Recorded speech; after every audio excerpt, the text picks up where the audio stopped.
So প্রথম কথা হচ্ছে উপসর্গ, এগুলো হচ্ছে এক নাম্বার যেগুলো হচ্ছে কিছু অব্যয়সূচক শব্দাংশ। উপসর্গ অব্যয়সূচক শব্দাংশ, উপসর্গ অব্যয়সূচক শব্দাংশ, উপসর্গ অব্যয়সূচক কিছু শব্দাংশ। তাহলে প্রথম কথা উপসর্গ কি? উপসর্গ হচ্ছে অব্যয়সূচক শব্দাংশ। আচ্ছা, নাম্বার 2 যে উপসর্গ এটা সবসময় শব্দের পূর্বে বসে, এটা সবসময় শব্দের পূর্বে বসে। তাহলে উপসর্গ সবসময় কোথায় বসে? শব্দের পূর্বে বসে। 3 নাম্বার উপসর্গের নিজের কোনো অর্থ নেই, নিজের কোনো অর্থ নেই। 4 নাম্বার কিন্তু উপসর্গ অন্যের অর্থের পরিবর্তন করে।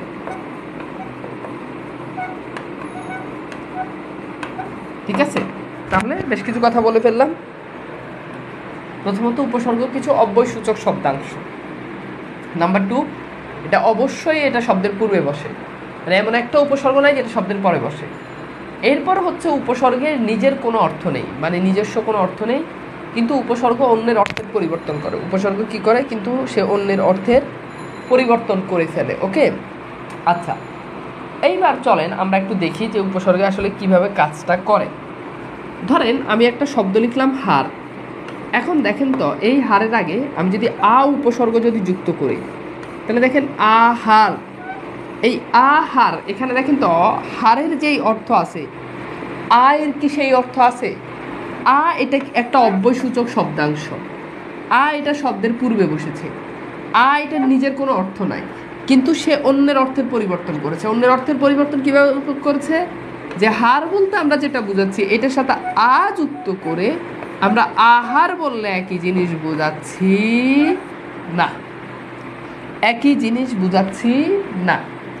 তেমনিভাবে হার এটা অর্থ রয়েছে, এটা হতে পারে গলার হার, খেলার হার, কিন্তু এইটার আগে আমি উপযুক্ত করলে এই উপহার এটা অন্য অর্থ দিচ্ছে।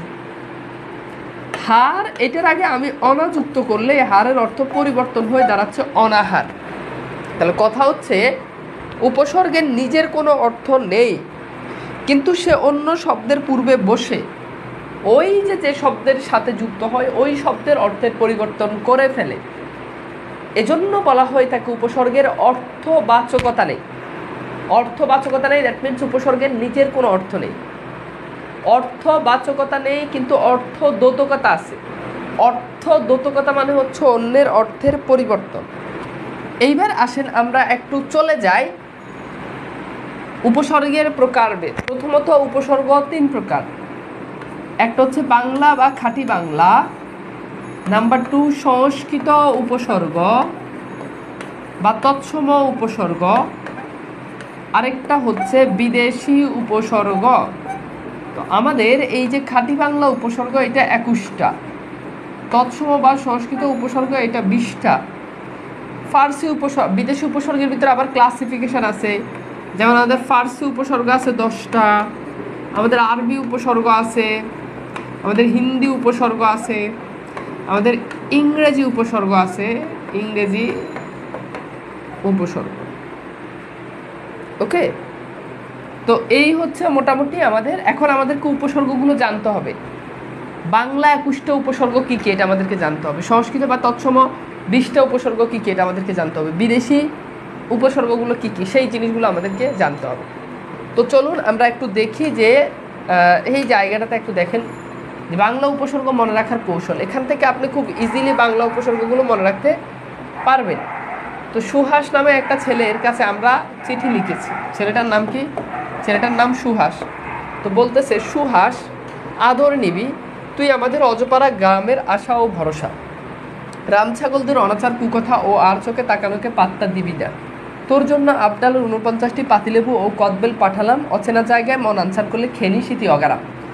তো এই গল্পটা আপনি যদি মনে রাখতে পারেন তাহলে আপনার জন্য মোটামুটি বাংলা উপসর্গ মনে রাখার কৌশল, মানে বাংলা উপসর্গ মনে রাখার যেই ব্যাপারটা সেটা মোটামুটি হয়ে যাবে। যেমন দেখেন এখানে সুহাসের সু এটা বাংলা উপসর্গ, হা এটা বাংলা উপসর্গ, দন্ত সেটা বাংলা উপসর্গ, আদরের আ বাংলা উপসর্গ, নিবিড় নি বাংলা উপসর্গ, বি বাংলা উপসর্গ। তারপর অজপাড়ার অজ একটা উপসর্গ, হ্যাঁ। তারপর হচ্ছে ভরসার ভর একটা উপসর্গ, সা একটা উপসর্গ। রাম ছাগলদের রাম এটা একটা উপসর্গ, অনাচারের অনা একটা উপসর্গ, কুকথার কু একটা উপসর্গ, আর চোখের আর একটা উপসর্গ।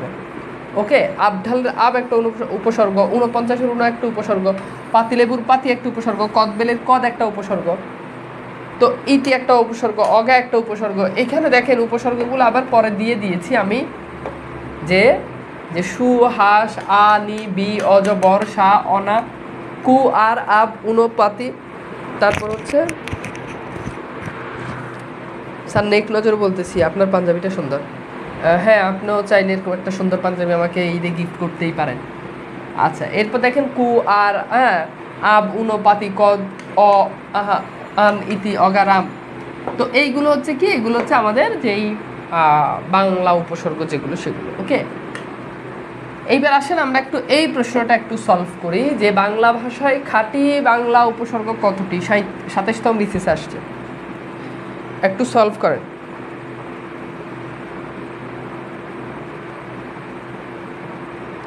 সবার আগে উত্তর করেছে ফয়সাল আহমেদ, বলেছে 21টা। গুড, আমরা দেখেছি খাঁটি বাংলা উপসর্গ কয়টা? 21টা। ওকে, তানিয়া খানম 21টা, ফাইন। ওকে স্যার, আমাদের সঠিক উত্তর সি। এরপর 32তম বিসিএস পরীক্ষাতে প্রশ্ন আসছে যে কোন শব্দ গঠনে বাংলা উপসর্গ ব্যবহৃত হয়েছে। স্যার এইটার একটু উত্তর করেন, দেখি পারেন কিনা।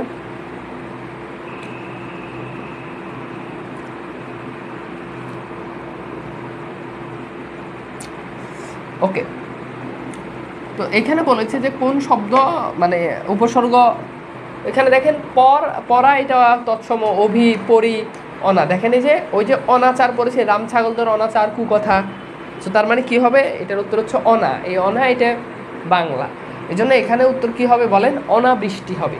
কি হবে? অনাবৃষ্টি হবে। কি হবে বলেন? অনাবৃষ্টি হবে। ফাইন। আচ্ছা, এরপর আসেন এখান থেকে আমরা আমাদের যে তৎসম উপসর্গ, সেই তৎসম উপসর্গগুলো আমরা চাইলে মনে রাখতে পারি। যেমন দেখেন, অপি অভি দুই ভুল, নিরক্ষর অভি সুচরিত্রের অধিকারী, অতি দূরে আমেরিকা প্রবাসী প্রতিদিন বিচরণ করে উপনেতার দরবারে, অপির এই উৎপীড়ন নিবারণ করতে না পেরে মোবাইলে তাকে অপমান করলো অভি, পরাজয় সমপরিমাণ অবমাননা সহ্য করতে না পেরে দেশে আগমন করলো অপি, তার এই অনুতাপে খুশি হলো সবাই। তো এইখানে আবার আমাদের এই গল্পের মধ্যে আমাদের তৎসম উপসর্গগুলো রয়েছে। একেবারে গল্প দিয়েই মুখস্থ করতে হবে এমনটা না, যার যেভাবে সুবিধা হয় মুখস্থ করলেই হয়েছে। যেমন আসেন, অপি এটা তৎসম, অভি এটা তৎসম, হ্যাঁ, নিরক্ষরের নীর এটা তৎসম, সুচরিত্রের সু এটা তৎসম, অধিকারের অধি এটা তৎসম, অতি দূরের অতি তৎসম। হ্যাঁ, তো এইগুলো তৎসম, মানে এখান থেকে আপনারা এই যে মিলিয়ে নিতে পারবেন। হ্যাঁ, মিলিয়ে নিন, ওই গল্প থেকে মিলিয়ে নিতে পারবেন। যেমন অপি, অভি, নীর, সু, অধি, অতি, দূর, আ, প্র, প্রতি, বি, উপ, উদ, তারপর হচ্ছে নি, অপ, পরা, সম, পরি, অবন, অনু। তো এইগুলো হচ্ছে কি, এগুলো হচ্ছে আমাদের তৎসম উপসর্গ। তবে একটা জিনিস, সেটা হচ্ছে 4টা উপসর্গ কমন। 4টা উপসর্গ কমন কি কি? সু, নি, আ, আর একটা হচ্ছে বি। এই 4টা আপনি বাংলাতেও পাবেন, এই 4টা আপনি তৎসমতেও পাবেন। খুব গুরুত্বপূর্ণ কথা। তাহলে আ, সু, বি, নি, এই 4টা উপসর্গ একই সাথে বাংলাতেও পাওয়া যায়, এই 4টা উপসর্গ একই সাথে তৎসমতেও পাওয়া যায়।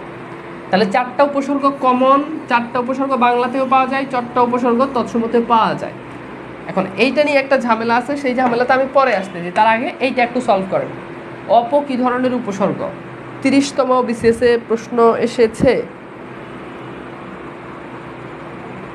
বলেন এইটা সলভ করেন। অপ কি ধরনের উপসর্গ?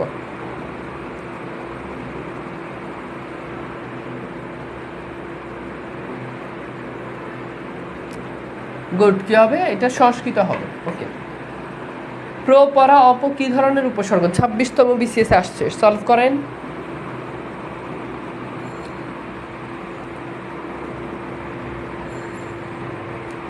প্র, পরা, অপ কি ধরনের উপসর্গ?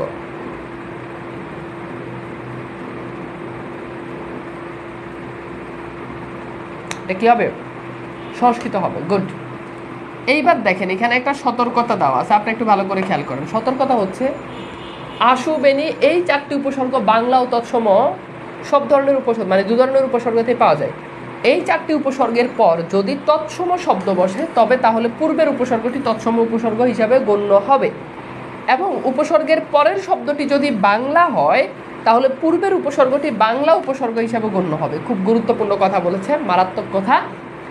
আমি আবার রিপিট করতেছি, অর্থাৎ আমি আপনাকে ব্যাপারটা খুব সোজাভাবে বুঝাই। ধরেন আমি একটা শব্দ লিখলাম, শব্দটা হচ্ছে বিবর্ণ। এখন এই বিবর্ণের যেই বিটা আছে, এই বিটা এটা কি তৎসম উপসর্গ নাকি এই বিটা এটা বাংলা উপসর্গ? তৎসম উপসর্গ না বাংলা উপসর্গ, এটা নিয়ে আমরা কনফিউজড। এখন ভাইয়া খেয়াল করে দেখেন, এজন্য এই যে বর্ণ যে শব্দটা আছে, এই শব্দটা মানে পরের শব্দটা এটা তৎসম শব্দ। এখন যেহেতু এটা তৎসম শব্দ, এই ভি এটা তৎসম উপসর্গ। আমি আরেকটা শব্দ লিখলাম, আমি লিখলাম বিভুই। এখন এই বিভুইয়ের ভিটা এটা কি তৎসম উপসর্গ, এটা কি বাংলা উপসর্গ? দুটোই হতে পারে, কারণ আমরা জানি আশু বিনি এই 4টা বাংলা হয় তৎসম হয়। এখন এটার জন্য আমরা যখন ভুইয়ের দিকে যখন তাকাচ্ছি তখন এই ভুই শব্দটা এটা বাংলা, এটা বাংলা শব্দ। এই জন্য এখানে এই যে এটা বাংলা উপসর্গ হিসাবে গণ্য হবে। এখন সমস্যা হচ্ছে এই জায়গায় যে ভাইয়া আমি তো শব্দ দেখে বুঝবো না যে এটা তৎসম নাকি এটা বাংলা। ধরো আমি যদি এই বর্ণ শব্দটা দেখে যদি বুঝতে পারি যে বর্ণ এটা তৎসম শব্দ, তাহলে তো আমি খুব ইজিলি এটাকে ধরে ফেলতে পারবো যে বিটা তৎসম। বাট আমি যদি এই ভুই শব্দটা আছে, এই ভুই এটা তো বাংলা শব্দ, তাই না? বাংলা শব্দ যদি থাকে তাহলে তো এটা বাংলা শব্দ, বাট আমি তো ভুই দেখে বুঝবো না এটা বাংলা নাকি। তো এই জন্য আমাদেরকে পড়তে হবে, এই জন্য আমাদেরকে কী করতে হবে? পড়তে হবে, জিনিসটা বুঝতে হবে। আচ্ছা, এখন আসলে আমরা একটা সলিউশনে যাই। সলিউশনটা হচ্ছে সহজ সমাধান। এখানে দেখেন সমাধান হচ্ছে নবম দশম শ্রেণীর মনির চৌধুরী সম্পাদিত পূর্বের বইতে আশু বেনিয়ের বাংলা উদাহরণ দেওয়া আছে 22টি। আশু বেনিয়ের বাংলা উদাহরণ কয়টি দেওয়া আছে? 22টি, এবং তৎসম উদাহরণ দেওয়া আছে 49টি। প্রতিযোগিতামূলক পরীক্ষা মানে দেখেন আশু বেনি দিয়ে নবম দশম শ্রেণীর বোর্ড বইতে বাংলা উপসর্গ উদাহরণ দেওয়া আছে 22টা, আর তৎসম দেওয়া আছে 49টা। তাহলে খুব সোজা ভাই, আপনি 22টা মুখস্থ করে ফেলেন। 22টার বাইরে যদি দেখেন তাহলে সেটা হচ্ছে 49টা, মানে সেটা তৎসম। খুব সোজা হিসাব। এখন খেয়াল করে দেখেন এখানে, আচ্ছা শব্দ ভান্ডারের ক্লাসটা আপলোড দেননি তো স্যার? কি বলেন, শব্দ ভান্ডারের তো ক্লাসও হয়েছে, ক্লাস কি ডিলিট হয়ে গেল নাকি আপলোড দিনে? কোনটা মানে কি হয়েছে?